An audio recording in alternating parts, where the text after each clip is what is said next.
मैं वारी वारी जाऊंगी, प्रीतम प्यारे जब आवेंगे मोरे मंदिरवा। मैं वारी वारी जाऊंगी, प्रीतम प्यारे मैं वारी वारी जाऊं, मैं वारी वारी जाऊं, मैं वारी वारी जाऊंगी, प्रीतम प्यार।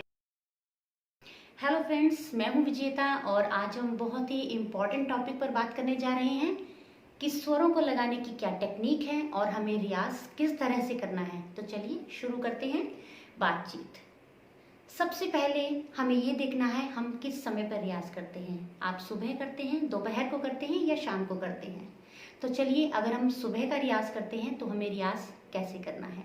सुबह के रियाज में हम मंद सप्तक पर ज़्यादा ध्यान देते हैं और गले के साथ ज़्यादा ज़बरदस्ती ना करते हुए ऊपर नहीं जाते हैं। मानिए अगर आप सा से शुरू कर रहे हैं तो सा नी धा पा, नीचे पंचम तक आकर पा धा नी सा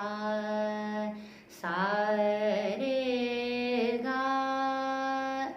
कोशिश कीजिए कि कम से कम स्वरों को ऊपर ले जाएं, ज्यादा मंद्र सप्तक का ही रियाज करें। मंद्र सप्तक मतलब नीचे के स्वर का रियाज करें। अगर आप दोपहर का रियाज करते हैं तो आप दो टेक्निक्स यूज करते हैं जो मैं करती हूँ। अगर आपने सिर्फ स्वरों का रियाज करना है तो आप कम से कम 10 से 15 मिनट तक सिर्फ स्वरों का ही रियाज करेंगे। उस दौरान आप गाना नहीं करेंगे। माने जैसे अगर आपने रियाज करना है, अगर आप मान ली कोई सरगम गीत तैयार करना चाहते हैं या कोई सॉन्ग तैयार करना चाहते हैं, फिल्म सॉन्ग या किसी भी तरह का सॉन्ग, तो उससे पहले आपको थोड़ा सा स्वरों का रियाज करना है। स्वरों का रियाज से मतलब है सिर्फ स्वरों की बढ़त लेकर जानी है, वापस आनी है, स्वरों को बार बार चेक करते हुए लगाना है, थोड़ा थोड़ा अलंकारों का, हल्के हल्के सरगम पलटों का रियाज करना है। आपको उस समय गाना नहीं करना है। रियाज करने के बाद आप गाना अलग समय पर गाइए, उसको एक साथ रियाज नहीं करेंगे। और यदि आप शाम का रियाज करते हैं तो बहुत मंद्र सप्तक में जाने की ज़रूरत नहीं है, क्योंकि उसका समय स्पेशली सुबह के लिए ही होता है। तो आप शाम को जब रियाज कीजिए तो इसी टेक्निक का यूज़ कीजिए, थोड़ा सा स्वरों का रियाज, उसके बाद कोई बंदिश या जो भी चीज़ आप तैयार करना चाहते हैं उसका रियाज कीजिए। अब चलते हैं दूसरी बात पर। दूसरी बात है स्वरों का अभ्यास करना कैसे है। यदि तो आप सिर्फ स्वराभ्यास ही कर रहे हैं तो उसमें ताल की आवश्यकता नहीं है। अगर आप सरगम, अलंकार, पलटों का इस्तेमाल कर रहे हैं तो आपको एक बात ध्यान रखनी है कि आप बिना ताल के अभ्यास नहीं कीजिए।